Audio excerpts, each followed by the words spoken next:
नमस्कार साथियों, Kanhaiya G S world में आपका स्वागत है। दोस्तों, हमारी पृथ्वी का 70% हिस्सा पानी का है और यह पानी 97% महासागरों और समुद्रों में मिलता है, जो कि पीने लायक नहीं है, अर्थात हम इसे पी नहीं सकते। क्यों नहीं पी सकते? क्योंकि समुद्र का जल खारा होता है। तो खारा क्या होता है, तो इस वीडियो में हम लोग समझेंगे कि समुद्र का पानी खारा क्यों होता है और हम लोग इसे क्यों नहीं पी सकते। ठीक है, तो आगे बढ़ने से पहले आपको हम बता दें कि यदि आप हमारे चैनल पर पहली बार आए हैं और देख रहे हैं तो कन्हैया जीएस वर्ल्ड को सब्सक्राइब कर दें। रेड बटन को बिना कलर की कर करके यहाँ पर बेल आइकन की घंटी को भी जरूर प्रेस कर लें। इससे क्या होगा कि हम जितने भी वीडियो डालेंगे सबसे पहले नोटिफिकेशन पहुँचेगा आपके पास। अब आते हैं अपने टॉपिक पर। देखिए, सबसे पहला प्रश्न, समुद्र का पानी खारा क्यों होता है? तो देखिए, हम में से लगभग सभी लोग जानते हैं कि समुद्र का पानी खारा होता है, लेकिन यह खारा क्यों होता है यह शायद ही बहुत कम लोग जानते हैं। तो इसके पीछे क्या वजह है, इसको हम लोग पता करते हैं। देखिए, नदियों का पानी समुद्र में जाकर के मिलता है, यह तो हम लोग सभी जानते हैं। हम लोग नहाते हैं, वह पानी जाता है नाला में, नाला से नदी में, नदी से जाकर मिलता है समुद्र में, यानी कि हर पानी जाकर कहाँ मिलता है? समुद्र में। और समुद्र का जल वाष्पीकरण होता रहता है और उसके बाद यह बादल के रूप में ऊपर चला जाता है और यही बादल बारिश के रूप में ज़मीनी सतह पर गिरते हैं और बारिश का पानी नदियों के द्वारा वापस समुद्र में जाता है, अर्थात यह क्रिया चलता रहता है। अब यह क्रिया चलता रहता है तो इससे पानी खारा होता है, इससे क्या मतलब है आगे देखिए। देखिए, अब आप सभी लोग जानना चाहेंगे कि इस चक्र में पानी यानी लवण, जिसे हम लोग साल्ट यानी नमक भी कह सकते हैं, इसमें कहाँ घुला होता है?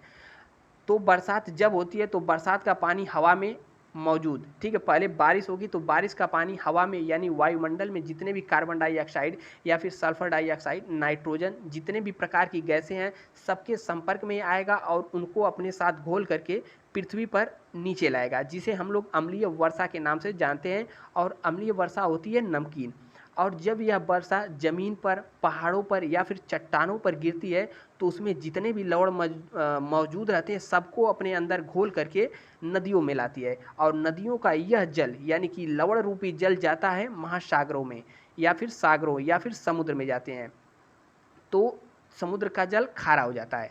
अब आप पूछेंगे कि जब यह सब लवण यानी कि कार्बन डाइऑक्साइड चट्टानों पर से जब जल आता है नदी में, तो नदी का जल खारा क्यों नहीं होता है? क्यों? क्योंकि नदियों में इसकी मात्रा बहुत ही कम होती है और यह हर नदियों से जा करके समुद्र में इसकी मात्रा बहुत ज़्यादा इकट्ठा हो जाती है। और भी इसके पीछे कारण है, देखिए, आप एकदम व्यवहारिक रूप से समझिए। जैसे आप अपने हाथ को टच करेंगे, टच किया, अपने हाथ को चाट करके देखेंगे उसका स्वाद, तो उसका स्वाद कैसा आएगा? नमकीन जैसा आएगा। उसके अलावा आप लोग यदि दीवार को भी चखेंगे या फिर दीवार को चाटेंगे तो उसका भी स्वाद खारा यानी कि नमकीन जैसा आएगा। उसके अलावा यदि आपके घर भैंसिया है तो भैंस को भी आप टच करके या फिर भैंस को चाट करके भैंस का टेस्ट जब लेंगे तो वो भी खारा आएगा। या फिर पेड़ पौधों की जितने भी उसके बाहरी परत है उसको भी आप लोग स्वाद लेंगे तो खारा, यानी कि पृथ्वी पर लगभग हर एक चीज़ खारा खारा होता है। और हम नहाते हैं तो वही खारा जल मिल के जाता है नालों में, नालों से नदियों में और नदियों से पहुंच जाता है महासागरों में।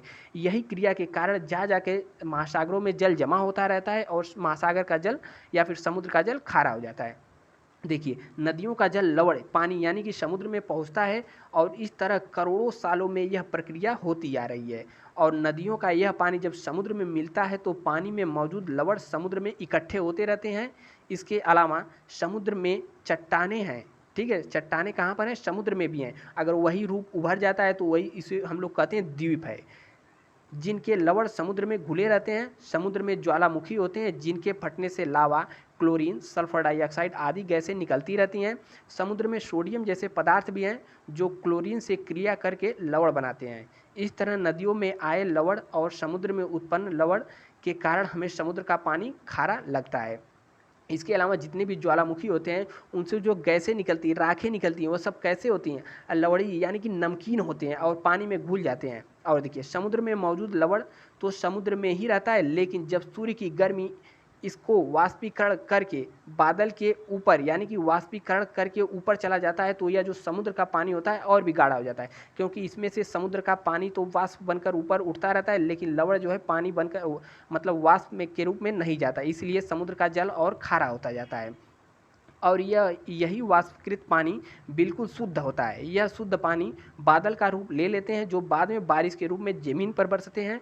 इस तरह समुद्र का पानी शुद्ध पानी में आकाश में चला जाता है, लेकिन लवण समुद्र में ही रह जाता है। इस प्रक्रिया के कारण करोड़ों वर्षों में समुद्र का जल धीरे धीरे खारा हो गया है। इसके अलावा देखिए, समुद्र में 3.5% लवण पाया जाता है। मतलब समुद्र में, यानी कि 100 ग्राम समुद्र का पानी लेंगे तो उसमें 3.5 ग्राम पानी में लवण की मात्रा पाई जाएगी। इस वजह से हमें समुद्र का पानी खारा लगता है, जिसे हम लोग पी नहीं सकते। इसमें कुछ लवण नदियों के द्वारा आ जाता है, जबकि कुछ लवण समुद्र में उपस्थित चट्टानें और ज्वालामुखी उत्पन्न के कारण महासागरों या फिर समुद्र में मिलता रहता है, जिसके कारण समुद्र का जल खारा होता है। उम्मीद करते हैं कि यह वीडियो से आपको बहुत कुछ सीखने को मिला है।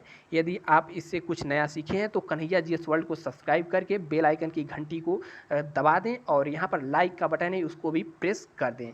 ठीक है, तो मिलते हैं नेक्स्ट वीडियो में। तब तक के लिए जय हिंद। और ऐसे ही तमाम वीडियो देखने के लिए आप हमारे चैनल पर आ सकते हैं और वहाँ पर ऐसी बहुत सारी वीडियो देख करके अपने नॉलेज में बढ़ोतरी कर सकते हैं। मिलते हैं अगली वीडियो में, तब तक के लिए नमस्कार, बाय बाय, जय हिंद। स्वस्थ रहिए, मस्त रहिए और मुस्कुराते रहिए।